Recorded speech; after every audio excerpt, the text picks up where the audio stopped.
Thank you very much, Madam Speaker, and it's a pleasure for me to rise today to speak to Bill C-64, but before I go any further, I'd like to let you know that I'll be splitting my time with my good friend and colleague from Souris Moose Mountain.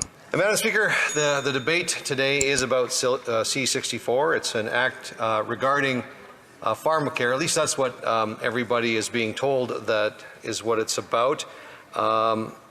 I would rather call it, I guess, the so-called pharmacare bill, because I think this is the cost of keeping the Parliament going bill. It's probably a name that's already been used.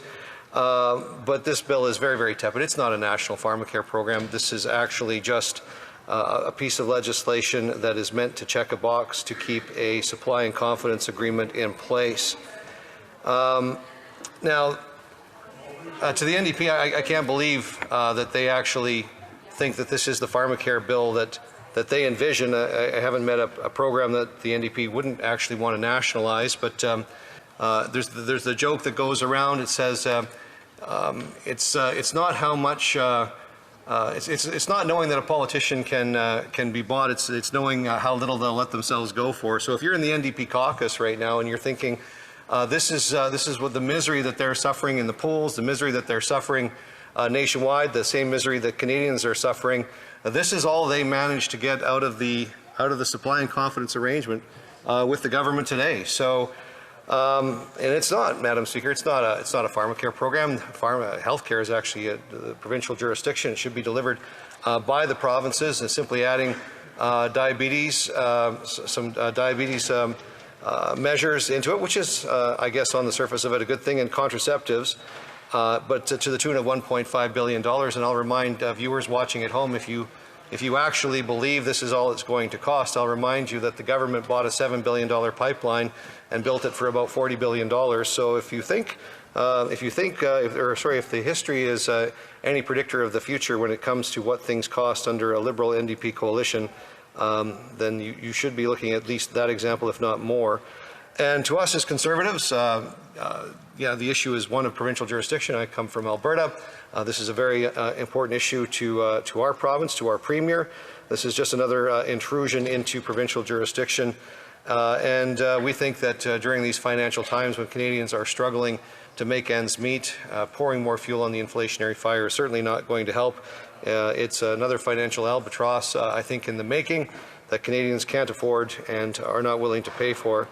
And it's not just me that's saying this, it's not just Conservatives that are saying this. John Ivison eloquently stated in a piece that he published back on February 29th when this bill first came out and this notion came out.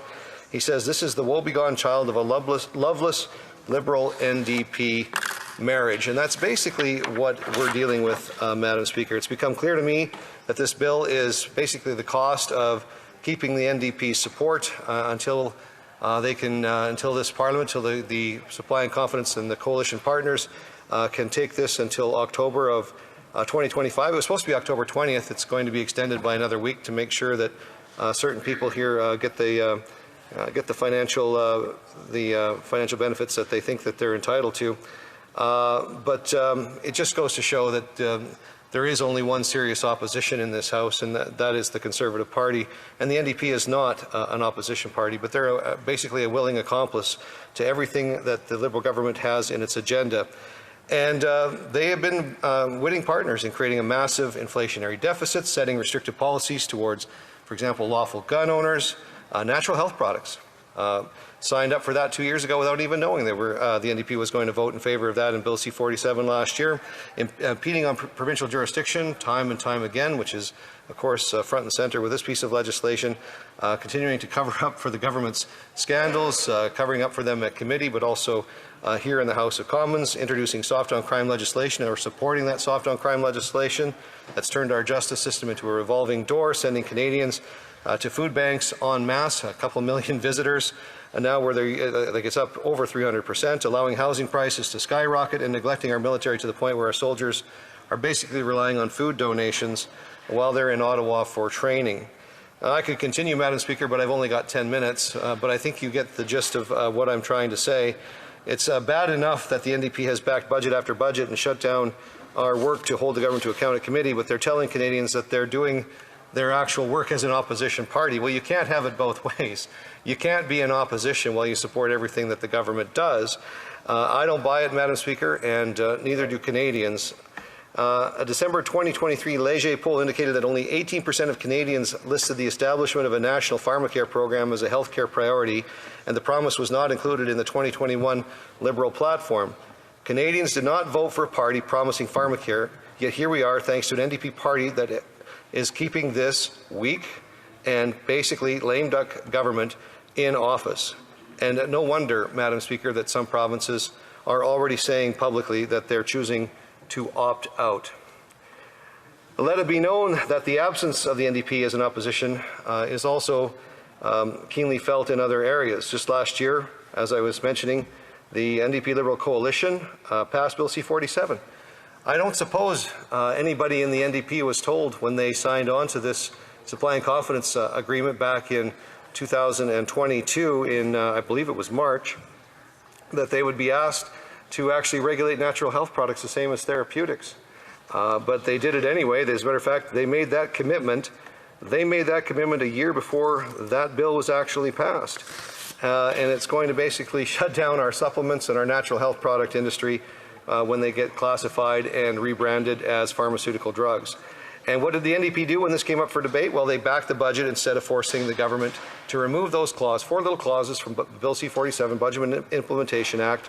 The NDP had a chance. They could have flexed their muscles, said we were going to support this Budget Implementation Act unless you remove that, but no such request was forthcoming, and that bill passed, and it's caused unforeseen chaos in the natural health products and supplements industry across this country, and consumers, of course, are rightly worried. So in response, Madam Speaker, I had to table my own private member's bill, C-368, to reverse these changes.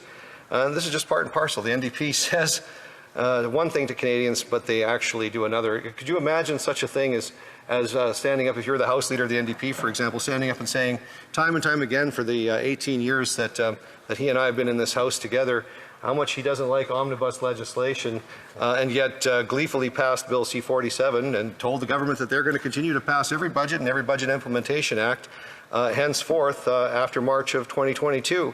So you can't have it both ways. You can't stand up and say we're going to hold the government to account while continuing to give them the keys to the House and to the government and do whatever they want. So in the case of natural health product governance and regulations, they tell Canadians that they're against omnibus legislation and that they're keeping the government accountable, but in turn, like I said, voted for C-47 and actually threw that industry into turmoil, and then criticized me for giving them an off-ramp on C-368 debate last week when I'm giving them a pathway to redemption, and all they could do is basically blame Stephen Harper for the mess that the country is in. It's just, I can't even make this stuff up, Madam Speaker.